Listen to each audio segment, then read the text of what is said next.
수능, 대학 입시 합격을 결정하는 아주 큰 의미의 시험이기에 수험생들에게 있어 정말 간절한 시험이라고 볼 수 있는데요. 이런 연유로 해서는 안 될 부정행위를 해 이득을 취한 사람들이 있습니다. 오늘은 이런 사례 중에서도 전설로 손꼽히는 수능 부정행위 레전드 사건에 대해 알아볼까 해요. 그럼 영상 시작할게요. 4위, 사기에 사기를 더한 전설의 수능.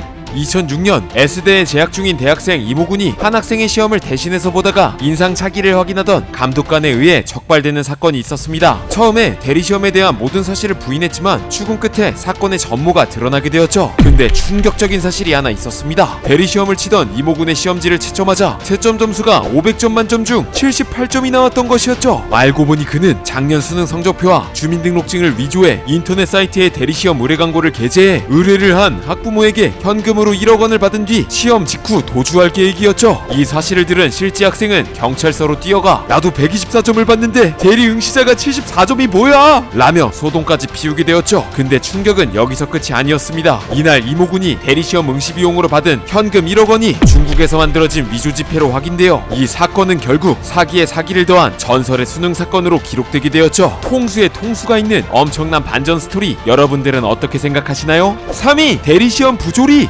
2020년 공군으로 복무 중인 병사가 같은 부대 선임의 부탁을 받고 2019년 수능을 대리로 치렀다는 의혹이 불거지면서 군 당국이 수사에 착수한 사건이 있었습니다. 사건을 파고 보니 지방대를 다니던 공군 소속 병장 A씨가 명문대를 다니던 후임 B씨에게 수능 대리시험을 의뢰했고 후임 B씨는 수능날 휴가를 나와 선임병 A씨 수험표에 자신의 사진을 붙여 감독관의 신분 확인 절차를 통과하게 되면서 대리시험을 무사히 치르게 되었던 것이죠. 이렇게 나온 수능 점수로 지방대를 다니던 선임병 A씨는 서울권대학 3곳에 지원하게 되었으며 중앙대 간호학과에 합격까지 하게 되었습니다. 이렇게 끝나나 싶었는데 이 사건을 알고 있던 누군가가 국민신문고를 통해 공익제보를 하게 됩니다. 서울시 교육청은 제보를 접수한 뒤 약 40여일 동안의 조사를 벌여 사건을 낱낱이 파악했고 해당 사실을 군 당국에 전달하게 되었죠. 덜미가 잡히자 선임병 A씨는 다니던 대학교에 자퇴서를 제출하게 되었고 학교 측은 그를 제적 처리하게 되었죠. 이후 그는 범죄 사실이 인정되어 징역 1년의 실형이 선고되었다고 하네요. 후임의 인생까지 망가뜨릴 뻔한 선임의 욕심, 이제 이런 것들은 사라져야 마땅하다는 생각이 듭니다. 2위, 대한민국 역사상 가장 큰 부정행위 사건. 2004년 11월 17일 광주광역시에서 엄청난 수능 부정행위가 발생하게 됩니다. 이로 인해 성적이 무효 처리된 학생만 모두 314명, 이 사건에 연루된 가담자까지 포함한 수가 무려 374명에 달했던 사건이었죠. 사건의 전모는 이렇습니다. 중학교 동창 사이였던 수험생들이 취약한 과목을 서로 보완해 성적을 올리자는 모의를 하게 되었으며 공부를 잘하는 일명 선수라고 불리는 학생들이 휴대폰을 어깨나 허벅지 부위에 부착한 뒤 정답 번호 숫자만큼 두드려 신호음을 보내는 방식으로 진행되었다고 해요. 그리고 근처 고시원에서 대기하던 후배들이 이 신호를 받아 답을 다른 수험생들에게 문자 메시지로 전달했죠. 하지만 해당 사건은 사전에 첩보가 들어와 수능이 끝난 뒤 본격적으로 수사에 착수하면서 모든 전모가 밝혀지게 되었다고 해요. 거기다 이동통신사의 문자 메시지 조사 결과 광주를 비롯 전국적으로 10개조 21명이 수능 부정행위에 연루되었다는 사실이 추가로 밝혀져 대한민국을 충격의 도가니에 빠뜨리게 됩니다. 이로 인해 14명이 구속되었고 부정행위를 주도한 피고인 7명은 각각 징역 8개월, 집행유예 1년을 선고받게 되었다고 합니다. 아무튼 이 사건으로 인해 전국적으로 수능 시험장에 모든 전자기기 반입을 금지하게 되었다고 하네요. 1위, 공시생 성적 조작 사건. 때는 2011년, 2012년 대학 수학능력시험 시력이 좋지 않은 저시력자 특별 대상자는 수능 전 약시 진단서를 제출할 경우 각 과목당 1.5배 많은 시험 시간을 얻을 수 있다는 점과 비장애인 수험생의 시험 종료 직후에 바로 시험 문제와 정답이 인터넷에 올라온다는 점을 악용해 많은 시험 시간을 가진 송씨가 시험 도중 화장실에 가 쓰레기통에 숨겨놓은 휴대전화로 답안을 확인해 엄청난 점수를 받게 됩니다. 송모씨는 이 방법을 통해 언어 영역 5등급을 제외한 수리, 외국어, 탐구 전 과목에서 1등급을 받게 되죠. 하지만 원하는 대학에는 합격하지 못했고 그는 결국 재수를 해 2012년도 수능에 똑같은 방법을 사용하게 됩니다. 하지만 유사한 방법을 시도한 다른 수험생이 적발되어 이에 수능부터 중증 시각장애인 수험생의 시험 종료 직후에 시험 문제와 정답이 순차적으로 공개되는 것으로 바뀌었고 결국 송씨는 2012년에 부정행위를 성공시키지 못했습니다. 근데 바늘도둑이 소도둑된다는 말 들어보셨나요? 송씨의 사례가 딱 그랬습니다. 수능뿐만이 아니라 이후에 있던 한국사 능력 검정 심시어 토익 시험에서도 허위 약시 진단서를 이용한 부정행위로 높은 점수를 받았으며 지역 인재로 7급 공무원 시험에 응시한 바 있는데 지역 대학에서 치룬 지역 인재 추천 푸사트 모의고사에서 해당 대학 교직원을 사칭해 그곳에 잠입, 시험 문제와 정답지를 사전에 훔쳐 수석으로 지역 인재 발탁이 된 바 있고 정부 서울청사에 잠입하여 시험지를 훔치려는 시도를 했으며 건물 안 인사역 신청까지 들어가 주무관의 컴퓨터를 켜 자신의 시험 성적까지 조작하죠. 하지만 이후 서류 합격자 발표 재공고 후 위조 발각 여부 확인차 잠입했던 5차 침입 때 인사역 신처의 신고로 그는 결국 덜미가 잡히게 됩니다. 이로 인해 그는 2016년 9월 9일 1심에서 징역 2년에 실형을 선고받게 되죠. 무수히 많은 곳에서 자신의 이득을 위해 엄청난 사기극을 벌인 범죄자 송씨, 지탄받아 마땅한 범죄자이지만 뭔가 캐치미 이프 유캔이라는 영화가 떠오르는 이야기가 아닌가 싶습니다. 오늘은 여기까지. 편법을 써서 높은 점수를 받는 행위, 정말 정당하게 열심히 공부한 사람들을 희롱하는 행위이죠. 떳떳하지 못한 무언가는 절대로 진짜가 될 수 없다는 것 우리 모두 기억해요. 그리고 수능 보신 수험생 여러분들 다들 고생 많으셨습니다. 말차님들 정말 많이 사랑합니다. 뿅!